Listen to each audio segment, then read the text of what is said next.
నమస్కారం, సుఖీభవకు స్వాగతం. ఈ రోజు సుఖీభవలో స్క్రబ్ టైఫస్ తేలిగ్గా తీసుకోవద్దు, పీల్చే గాలిలోనూ మైక్రోప్లాస్టిక్స్, పక్షవాతాన్ని ముందుగానే పట్టుకోండి, పిల్లల్లో కాలేయ జబ్బులా, ఇంకా హెల్త్ టిప్. కొన్ని జ్వరాలతో పెద్దగా ఇబ్బంది ఉండదు, మాత్రలు వేసుకుంటే తగ్గిపోతాయి. కానీ కొన్ని జ్వరాల్ని నిర్లక్ష్యం చేస్తే ప్రాణాల మీదకు తెస్తాయి. స్క్రబ్ టైఫస్ జ్వరం అలాంటిదే. ఖాళీ ప్రదేశాలు, గడ్డి గాదముతో కూడిన పొదల్లో తిరుగాడే తవిటి పురుగు కీటకం కుట్టడం ద్వారా వ్యాప్తి చెందే స్క్రబ్ టైఫస్ జ్వరం ఇవాళ చాలా మందిని వణికిస్తోంది. మొదట్లో సాధారణ జ్వరంలా కనిపించినా కాలం గడిచే కొద్దీ కాలేయం, కిడ్నీలు, ఊపిరితిత్తులు, మెదడుపై తీవ్రమైన ప్రభావం చూపుతుందని చెబుతారు డాక్టర్లు. స్క్రబ్ టైఫస్ జ్వరం గురించిన పూర్తి వివరాల్ని ఇప్పుడు తెలుసుకుందాం. పొలాల్లో, పొదల్లో, పచ్చిక బయళ్లలో శుభ్రత లేని, తేమ ఎక్కువగా ఉండే ప్రాంతాల్లో సంచరించే ఓ చిన్న కీటకం చిగ్గర్ మైట్. కొన్ని ప్రాంతాల్లో దీన్ని తవిట పురుగు అంటారు. తలలో పేను కంటే చిన్నగా ఉండే ఈ కీటకం కరిస్తే స్క్రబ్ టైఫస్ వ్యాధి సోకుతుంది. సకాలంలో చికిత్స తీసుకోకపోతే అనారోగ్యం పాలై ప్రాణాపాయ పరిస్థితులు ఎదురవుతాయి. తెలుగు రాష్ట్రాల్లో ఈ ఏడాది ఇప్పటి వరకు గుర్తించదగిన సంఖ్యలోనే కేసులు నమోదు అయ్యాయి. కొంతమంది మరణించడం కూడా జరిగింది. అయితే డెంగీ, మలేరియా మాదిరే స్క్రబ్ టైఫస్ కేసులు కూడా ఏటా నమోదవుతుంటాయని, ఎవరూ ఆందోళన చెందవద్దని డాక్టర్లు భరోసా ఇస్తున్నారు. స్క్రబ్ టైఫస్ను తెచ్చిపెట్టే తవిటి పురుగు చూడ్డానికి తలలో పేను కంటే చిన్నగా ఉంటుంది. ఈ కీటకం కుట్టిన చోట ఓరియంటియో సుట్సుగముషి అనే బ్యాక్టీరియా ద్వారా శరీరంపై కాలినట్లు చిన్న మచ్చ ఏర్పడుతుంది. మచ్చ లేకున్నా వ్యాధి సోకిన స్క్రబ్ టైఫస్ తాలూకు తలనొప్పి, ఒళ్ళు నొప్పులు, జ్వరం, వణుకు లాంటి లక్షణాలు 7 నుంచి 20 రోజుల్లో బయటపడతాయి. స్క్రబ్ టైఫస్ అనేది ఎప్పటి నుంచో ఉంది, 1930s నుంచి కూడా ఉందన్నమాట. కాకపోతే ఏంటంటే చాలా వరకు ఈ ఫీవర్స్ అనేవి అన్డయాగ్నోస్డ్గా వెళ్ళిపోతాయి. సో అందుకని చాలామందికి దీని గురించి అవగాహన లేదు. సో ఈ స్క్రబ్ టైఫస్ అనేది ఓరియెన్షియా సుట్సుగముషి అని ఒక బ్యాక్టీరియల్ ఇన్ఫెక్షన్ అన్నమాట. మనకి ఒక మైట్ అంటే ఇన్సెక్ట్ ఫ్లీస్ లాగా ఉంటాయి కదా, చిన్న చిన్న మైట్స్. ఈ మైట్ కుట్టడం వల్ల మనకి ఇన్ఫెక్షన్ అనేది వస్తుందన్నమాట. సో జనరల్గా ఇది ఎక్కువగా పొలాల్లో కానీ, చెట్లు, ఎక్కువ వాటర్ అలాంటి ప్లేసెస్లో మనం ఎక్కువగా చూస్తూ ఉంటాం ఈ ఇన్ఫెక్షన్. స్క్రబ్ టైఫస్ సిమ్టమ్స్ గురించి మనం చెప్పుకోవాలంటే కనుక ఇది టిపికల్ వైరల్ ఫీవర్ లానే ఉంటుంది. సో అందుకని మనం ఇది డెంగ్యూ అనుకోవడానికి ఎక్కువ ఛాన్సెస్ ఉంటాయి అన్నమాట. సో ఈ స్క్రబ్ టైఫస్ మనకి ఎలా ప్రజెంట్ అవుతుందంటే హై ఫీవర్ వస్తుంది, అలాగే హెడేక్ ఉంటుంది, బాడీ పెయిన్స్ ఉంటాయి, కొంతమందికి కడుపులో నొప్పి ఉంటుంది, వామిటింగ్స్ అవ్వటం, మోషన్స్ అవ్వటం, ఇలా రకరకాలుగా ప్రజెంట్ అవుతుంది. ఇంకొక మెయిన్ ఇంపార్టెంట్ సిమ్టమ్ ఏంటంటే ఈ ఫీవర్తో ఎష్కార్ అంటారండి. అంటే ఇప్పుడు ఏదన్నా మనకి దెబ్బ తగిలి తర్వాత ఒక స్కాబ్ లాగా నల్లగా ఫామ్ అవుతుంది కదా, అది హీల్ అయినప్పుడు అది ఎలా ఉంటుందో ఈ మైట్ కుట్టిన ప్లేస్లో మనకి ఎష్కార్ అని ఫామ్ అవుతుంది. స్కాబ్ లాగా నల్లగా ఉంటుంది, సెంటర్లో నెక్రోస్డ్గా ఉంటుంది, చుట్టూతో నల్లగా ఫామ్ అవుతుంది అనమాట. సో అది గనక ఉంటే గనక మనం కంపల్సరీ ఈ స్క్రబ్ టైఫస్ అని మనం చెప్పొచ్చు. స్క్రబ్ టైఫస్ను తెచ్చిపెట్టే చిగ్గర్ కీటకం ముందుగా ఎలుకలను కుట్టి ఆ తర్వాత మనుషుల్ని కుడితే బ్యాక్టీరియా ప్రభావం ఎక్కువగా ఉంటుంది. తల్లి కీటకం నుంచి బ్యాక్టీరియా గుడ్లలోని లార్వాకు చేరుతుంది. గుడ్ల నుంచి పిల్లలు బయటకు వచ్చి శరీరంలో చంకలు, గజ్జల్లో అతుక్కుపోయి రక్తం పీలుస్తుంటాయి. శరీరంపై దురద లేదా ఏదో కుట్టినట్లు అనిపిస్తే వెంటనే అప్రమత్తం కావాలి. రోగ నిరోధక శక్తి తక్కువగా ఉన్న పిల్లలు, దీర్ఘకాలిక వ్యాధులున్న వృద్ధులపై స్క్రబ్ టైఫస్ ప్రభావం ఎక్కువగా ఉంటుంది. ఒంటి నొప్పులు, జ్వరం వంటి లక్షణాలకు సాధారణ మాత్రలు వాడుతూ కొందరు నిర్లక్ష్యం చేస్తున్నారు. దీంతో తాత్కాలికంగా జ్వరం తగ్గినా ఆ తర్వాత ప్రభావం బయటపడుతోంది. దీర్ఘకాలిక వ్యాధులు ఉన్నవారు సకాలంలో పరీక్షలు చేయించుకోకపోతే ఈ బ్యాక్టీరియా ప్రభావంతో ఇబ్బందులు ఎదురవుతాయి. స్క్రబ్ టైఫస్ను IgM, ELISA పరీక్షల ద్వారా పాజిటివ్ కేసులను సులువుగానే గుర్తించవచ్చు. స్క్రబ్ టైఫస్ అనుమానిత లక్షణాలు ప్రాథమిక స్థాయిలో గుర్తిస్తే ఎలాంటి ఇబ్బంది ఉండదు. డాక్సీసైక్లిన్, అజిత్రోమైసిన్ మాత్రలతో నయం చేయవచ్చు. అయితే ఆలస్యం అవుతున్న కొద్దీ ఇన్ఫెక్షన్లు పెరిగి ప్రాణాంతకమయ్యే ప్రమాదం ఉంటుందని చెబుతున్నారు డాక్టర్లు. ఈ స్క్రబ్ టైఫస్ అనేది ఎక్కువగా రూరల్ ఏరియాస్లో మనం చూస్తూ ఉంటామండి. ఇనీషియల్గా అయితే ఎక్కువ నార్త్ ఈస్ట్ ప్లేసెస్లో మన అస్సాం, అరుణాచల్ ప్రదేశ్ అక్కడ ఎక్కువ చూసేవాళ్ళము. కానీ ఇప్పుడు అలా కాదు, అన్ని ఏరియాస్లోనూ ఉంది ఇది. సో ముఖ్యంగా పొలాలు, చెట్లు ఎక్కువ ఉన్న చోట, ఎక్కువ వాటర్, తేమ కంటెంట్ ఎక్కువ ఉన్న చోట ఈ ఫ్లైస్, ఈ పొలాల్లో ఈ ఫ్లైస్ అనేవి ఎక్కడ ఎక్కువ ఉంటాయో అక్కడ ఈ ఫీవర్ అనేది మనం చూస్తూ ఉంటాము. సో ఎక్కువగా పొలాల్లో తిరిగే వాళ్ళకి, ఎవరికైనా ఆడవాళ్ళ ఆడవాళ్ళు కావచ్చు, మగవాళ్ళు, చిన్నపిల్లలు ఎవరికైనా కూడా ఇది ఇన్ఫెక్ట్ అవ్వటానికి ఛాన్స్ ఉంది. మనం అన్డయాగ్నోస్డ్గా వదిలేసి మనం గనక సరైన టైంకి ట్రీట్మెంట్ తీసుకోకపోతే చాలా హై రిస్క్ ఆఫ్ డెత్ అనేది చాలా ఎక్కువ ఉంటుంది ఈ ఫీవర్లో. సో 90% మనకి కాంప్లికేషన్స్ ఎక్కువగా ఉంటాయి, అలాగే మనకి డెత్ రేట్ కూడా చాలా ఎక్కువగా ఉంటాయి. సో కాంప్లికేషన్స్ వచ్చేసి ఈ ఫీవర్లో మనకి అన్ని ఆర్గన్స్, బాడీలో ఉన్న అన్ని పార్ట్స్ ఇన్వాల్వ్ అవుతాయి అన్నమాట. సో బ్రెయిన్లో వస్తే కనుక ఎన్కెఫలైటిస్ అంటారు. సో కొంచెం ఇన్ఫెక్షన్ ఎక్కువైపోయి ఇన్ఫ్లమేషన్ వచ్చి మనకి ఫిట్స్ లాగా రావటము రకరకాలుగా ప్రజెంట్ అవుతుంది హెడేక్తో. తర్వాత లంగ్స్లో వస్తే కనుక ఫ్లూయిడ్ లెవెల్లో ఉండటం కానీ న్యూమోనైటిస్ అంటారు. సో తర్వాత ఇట్ లీడ్స్ టు ARDS, అంటే వాటర్ కంటెంట్ ఎక్కువైపోయి మనకి అక్యూట్ రెస్పిరేటరీ డిస్ట్రెస్ సిండ్రోమ్ అంటాము. సో అలా స్లోగా వెంటిలేటర్ మీదకి వెళ్ళిపోవటం కానీ. తర్వాత లివర్ అండ్ గ్యాస్ట్రో పార్ట్కి వస్తే కనుక ప్రజెంటేషన్లోనే మనకి పెయిన్ అబ్డామిన్తోనే ప్రజెంట్ అవుతారు, వామిటింగ్స్, మోషన్స్ అవి ఉంటాయి. అలాగే జాండీస్ ఉంటుంది, లివర్ ఎంజైమ్స్ అవి ఎలివేట్ అవుతాయి. తర్వాత ప్లేట్లెట్స్ అవి తగ్గిపోవటం వల్ల బ్లీడింగ్ డిజార్డర్స్ ఉంటుంది, ఎక్కువ లోపల ఇంటెస్టైన్లో బ్లీడింగ్ ఉంటుంది. సో ఇవన్నీ కూడా మనకి కాంప్లికేషన్స్. అలాగే హార్ట్కి కూడా మయోకార్డైటిస్ అంటారు. సో అన్ని పార్ట్స్, ఆల్మోస్ట్ అన్ని బాడీ పార్ట్స్ని కూడా ఈ ఇన్ఫెక్షన్ మనకి ఇన్వాల్వ్ అవుతుంది. స్క్రబ్ టైఫస్ను నివారించుకోవటం మన చేతుల్లోనే ఉంది. వ్యక్తిగత శుభ్రతను పాటించడం ద్వారా చిగ్గర కీటకం కుట్టకుండా చూసుకోవాలి. ముఖ్యంగా చంకలు, తొడల మధ్య భాగాల్లో స్నానం చేశాక తడి లేకుండా శుభ్రంగా తుడుచుకోవాలి. శుభ్రమైన, బాగా దులిపి పరిశీలించిన తరువాతే దుస్తులు, సాక్సులు, బూట్లు వేసుకోవాలి. కీటకాలు ఇంట్లోకి చొరబడకుండా, కుట్టకుండా జాగ్రత్తలు పాటించాలి. వైద్యుల సూచన మేరకు చర్మానికి కీటక నివారణి క్రీములు రాసుకోవటం ఉత్తమం. ఆరు బయటకు వెళ్లినప్పుడు, పొదలు, గడ్డి ఉన్న ప్రాంతాలకు వెళ్లేటప్పుడు శరీరాన్ని పూర్తిగా కప్పి ఉంచే దుస్తులు, పాదాలు కప్పి ఉంచే సాక్సులు, బూట్లు ధరించాలి. పార్కులకు, పొలాలకు వెళ్లేటప్పుడు గడ్డి ప్రదేశాల్లో నేరుగా నేలపై కూర్చోవద్దు, కింద వస్త్రం వేసుకోవాలి. ఇంటి పరిసరాల చుట్టూ పొదలు, గడ్డి ఎప్పటికప్పుడు తొలగించాలి. పచ్చదనం, పచ్చిక బయళ్లు, గృహోపకరణ సామగ్రి నిర్వహణలో జాగ్రత్తలు తీసుకోవాలి. ఈ కీటకాలు ఎలుకల శరీరానికి అతుక్కుని జీవించే అవకాశం ఉంటుంది. అందుకే ఇంట్లో ఎలుకలు లేకుండా జాగ్రత్తలు తీసుకోవాలి. పెంపుడు జంతువులు బయటకు తిరిగి వస్తే వాటి శరీరంపై కీటకాలు లేకుండా జాగ్రత్త పడాలి. చెదల నివారణ తరహాలోనే ఎప్పటికప్పుడు ఎలుకలు, కీటకాల నివారణ చర్యలు చేపట్టాలి. హెల్త్ న్యూస్ మీకోసం.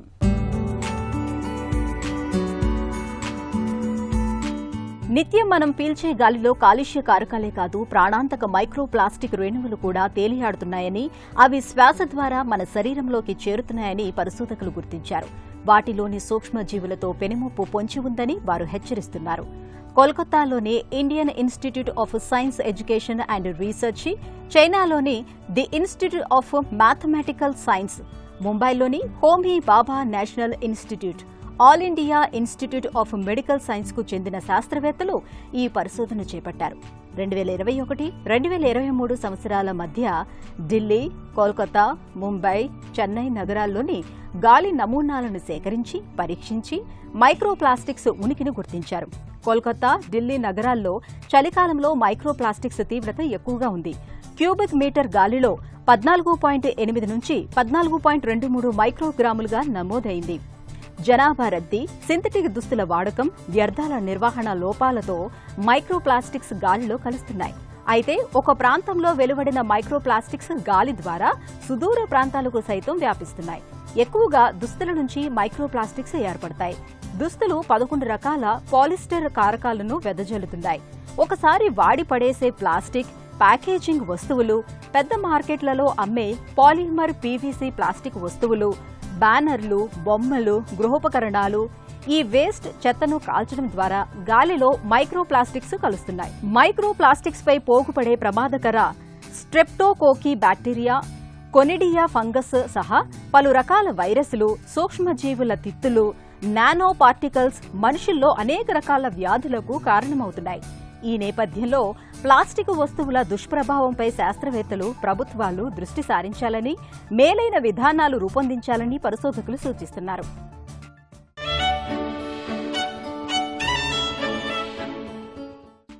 మధుమేహం అనేది ఒక ప్రత్యేకమైన దేహస్థితి.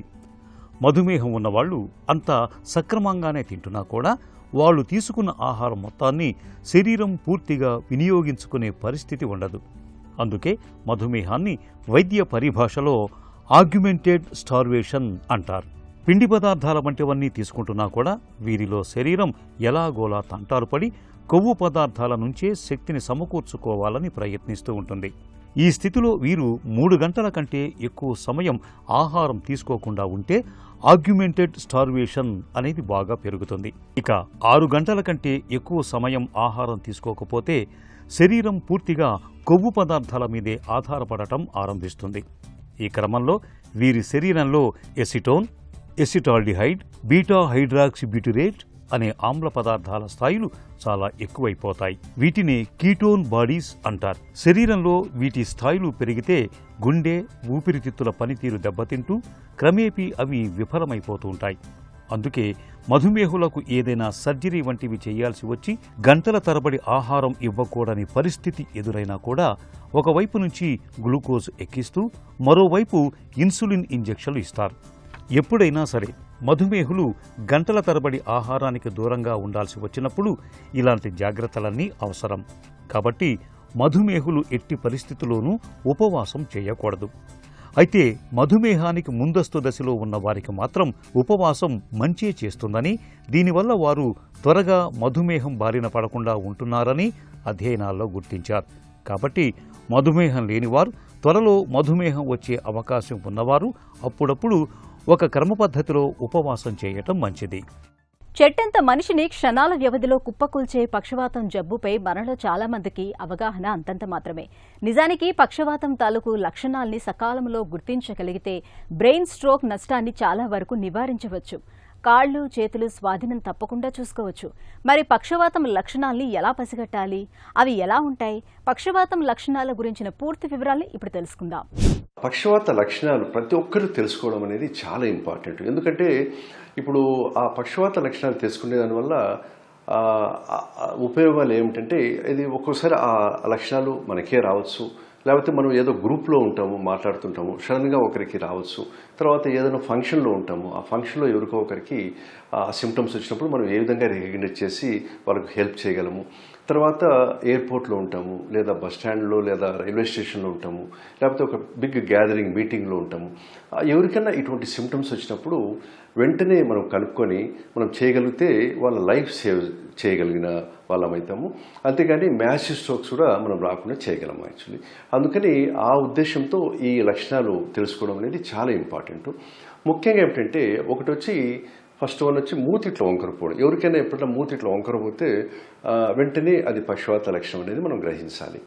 తర్వాత రెండోది వచ్చి మాట తడబడడం. మాట్లాడుతుంటారు, రాను బే బే బే బే అనుకుంటూ వాళ్ళు మాట అనేది రాకుండా స్పష్టత అనేది తగ్గిపోతుంది. సో అది కూడా ఒక ముఖ్యమైన పక్షవాత లక్షణము. అంతేకాకుండా మూడోది వచ్చి వాళ్ళకు నడుస్తూ ఉండేటప్పుడు బ్యాలెన్స్ అవుట్ కావడం. యాక్చువల్లీ బ్యాలెన్స్ అవుట్ కావడం అంటే నడవలేకపోవడము, లేకపోతే ఒక పక్క వంగి నడవడము, తర్వాత కుంటుతూ నడవడం. ఇవన్నీ సో సడన్గా బాగా నడిచేవాళ్ళు సడన్గా వాళ్ళు బ్యాలెన్స్ అవుట్ అయి నడవలేకపోవడం అనేది అది ఒక ముఖ్యమైన లక్షణం, మూడో లక్షణం.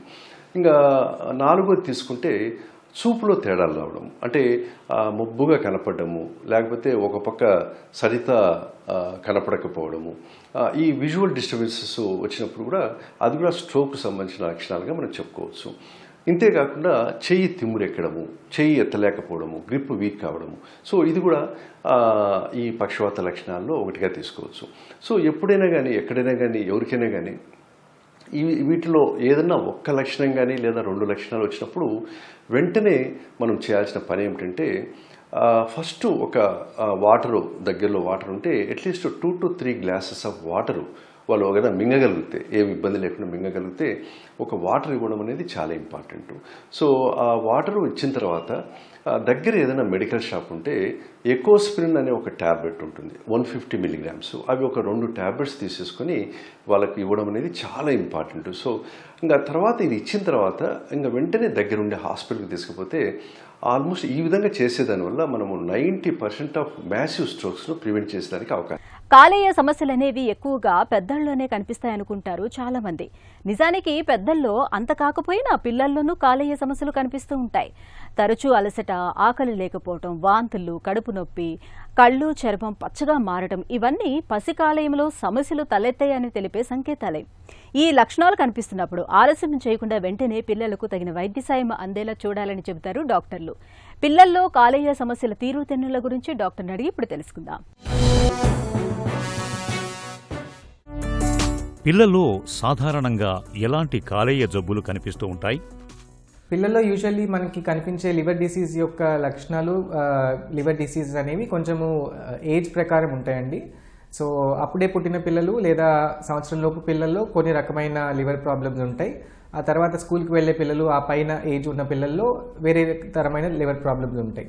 ఇప్పుడు అప్పుడే పుట్టిన పిల్లల్లో మనము చూసుకుంటే కనుక జన్యుపరమైన ప్రాబ్లమ్స్, మెటబాలిక్ పరమైన లివర్ ప్రాబ్లమ్స్ కానీ ఆర్ సర్జికల్ కాజెస్, ఎస్పెషల్లీ బిలిరెట్రీజియా అంటాము, ఇలాంటి ప్రాబ్లమ్స్ ఎక్కువగా చూస్తూ ఉంటాం అన్నమాట.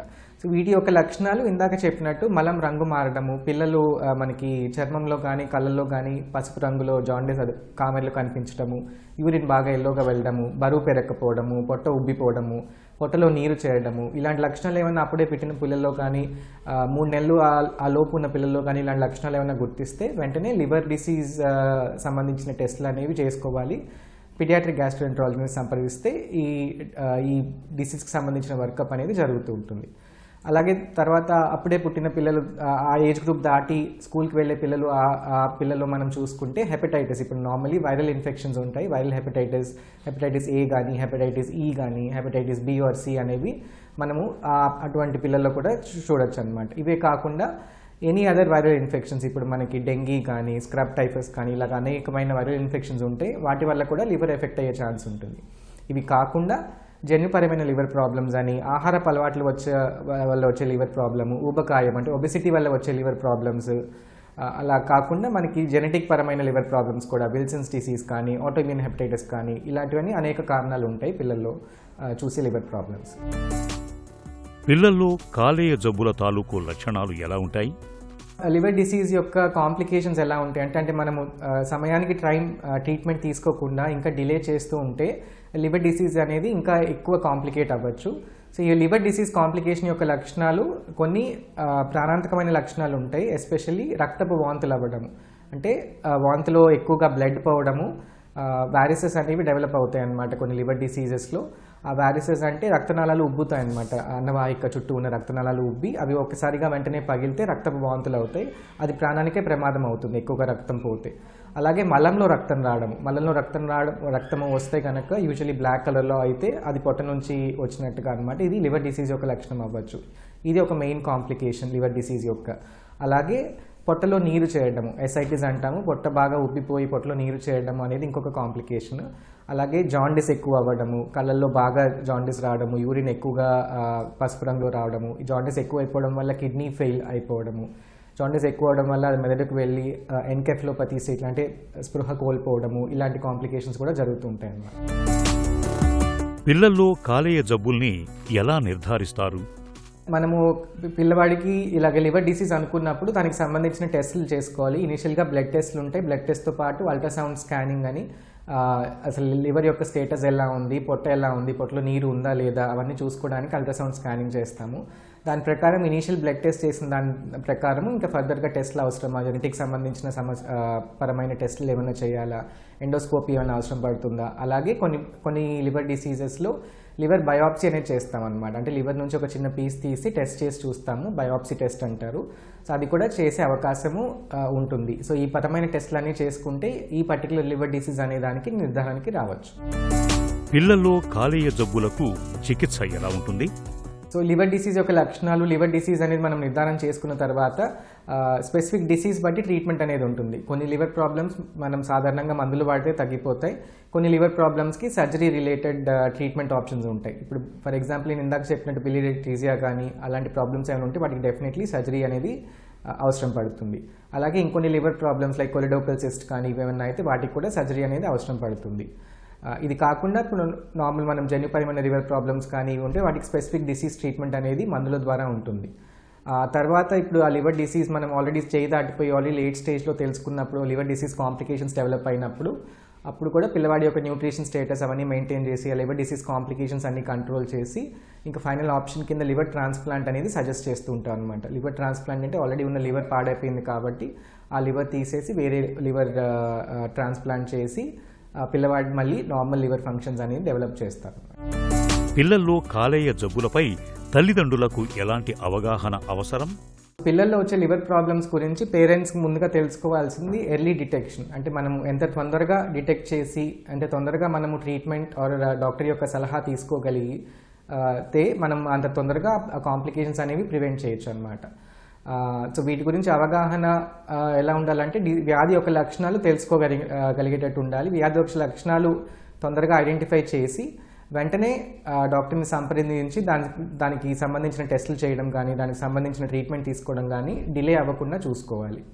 అలాగే మనం ఆహారపు అలవాట్లో కూడా ఇప్పుడు తరచుగా మనము స్కూల్ గోయింగ్ ఏజ్ పిల్లల్లో చూస్తూ ఉంటాము. ఎక్కువగా జంక్ ఫుడ్ తినడము, ఫ్రూట్ జ్యూసులు తాగడము, ఎక్కువగా out side food, fast food తినడము, కూల్ డ్రింక్స్ ఎక్కువగా తాగడము, వీటన్నిటి వల్ల కూడా ఊబకాయం ఎక్కువగా డెవలప్ అవుతుంది. ఊబకాయంతో పాటు ఫ్యాటీ లివర్ డిసీజ్ అంటాం, అది కూడా ఎక్కువగా వస్తుంది అనమాట. వీటన్నిటి మీద కూడా పేరెంట్స్కి అవగాహన ఉండి మనము ఆహారపు అలవాట్లు అవన్నీ కంట్రోల్ చేసుకొని సాధ్యమైనంత వరకు శుభ్రమైన ఆహారము, శుభ్రమైన నీరు తీసుకొని, అలాగే కొన్ని వ్యాక్సినేషన్స్ ఉంటాయి. ఇప్పుడు మనకి వైరల్ ఇన్ఫెక్షన్స్ నుంచి ప్రివెంట్ చేయడానికి, హెపటైటిస్ నుంచి ప్రివెంట్ చేయడానికి వ్యాక్సినేషన్స్ ఉంటాయి. అవి టైంకి తీసుకోవడము, డాక్టర్ సలహా తీసుకొని ఇవన్నీ చేయడం వల్ల ప్రాపర్ లివర్ డిసీజ్ గురించి అవగాహన తెలుసుకోవచ్చు. అలాగే లివర్ డిసీజ్ యొక్క కాంప్లికేషన్స్ని ప్రివెంట్ చేయడానికి ఉపయోగపడుతుంది. పిల్లల ఆరోగ్యం విషయంలో అవగాహనే అసలైన బలం. పిల్లల్లో కాలేయ సమస్యలను సకాలంలో గుర్తించి సరైన చికిత్స తీసుకుంటే వాటిని పూర్తిగా నయం చేయొచ్చు. ఈ జాగ్రత్త పిల్లల భవిష్యత్తును భద్రంగా ఉంచుతుంది. చిన్న చిట్కా మీకోసం. ప్రతిరోజు భోజనం చేసిన తర్వాత కనీసం 10 నిమిషాలైనా నడవండి. ఇలా చేయటం వల్ల జీర్ణక్రియ మెరుగవుతుంది. గ్లూకోజ్ శాతం అకస్మాత్తుగా పెరగకుండా ఉంటుంది. పొట్ట చుట్టూ కొవ్వు కూడా తగ్గుతుంది.